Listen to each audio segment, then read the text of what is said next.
Toronto-based quartet Young Running is on the road with their most recent album and third release, Small Town City. The band blends indie, folk, and roots music to create their own sound. And now Liam Kearney and James Moss join us to tell us more about the band and the new disc. Thanks for stopping here in Winnipeg, guys. Thanks for having us, Jenna. Let's talk first a little bit about the music itself and about sort of what you guys set out to achieve with the music you're putting out to your fans.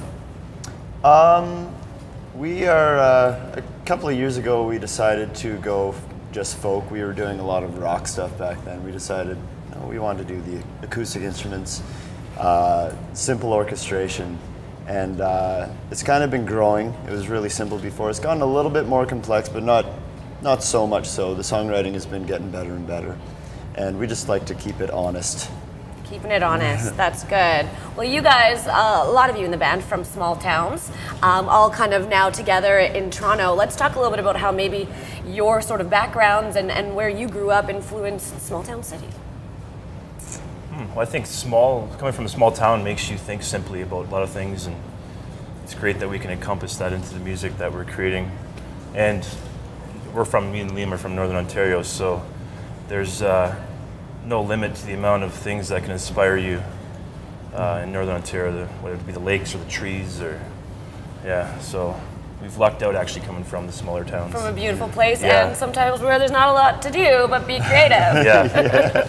I want to talk a little bit about the songwriting. I read something interesting that you kind of went back to some pop sensibilities when it comes to your songwriting. I think that that's really interesting because a lot of times the pop songs, as much as they drill into your brain and you sort of hate them, they're also really well written because they're catchy. Yeah. I got pretty obsessed with going back and listening to old Backstreet Boys, Britney Spears, Christina Aguilera, and just finding out how it was constructed and seeing how I could put that into folk music. We don't have any synthesizers or anything. It doesn't sound like pop music, but I'm trying to write with that sensibility now.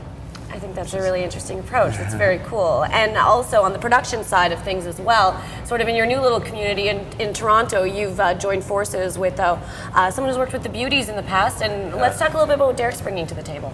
Oh, Derek brings, I don't think we have enough time to name off things that Derek Dunham does, but Derek's really allowed us to almost self-produce. He's produced us, but allowed us to be able to have the tools to produce our own stuff, to know what works and what's not working, and also just his ideas. He's probably one of the more creative people I've ever met when it comes to music and where you can take something, and we've definitely lucked out with meeting Derek Dunham. Yeah. Every single one of his suggestions ends up with us saying, that's how it's supposed to sound. That's how I meant it to sound. Well, there you go. Apparently this was meant to be. We're going to hear a song coming up on the BT stage from Young Running, so definitely stay with us for that. Thank you so much. Thanks for having us. And don't run away now. Cold in this home when you're gone.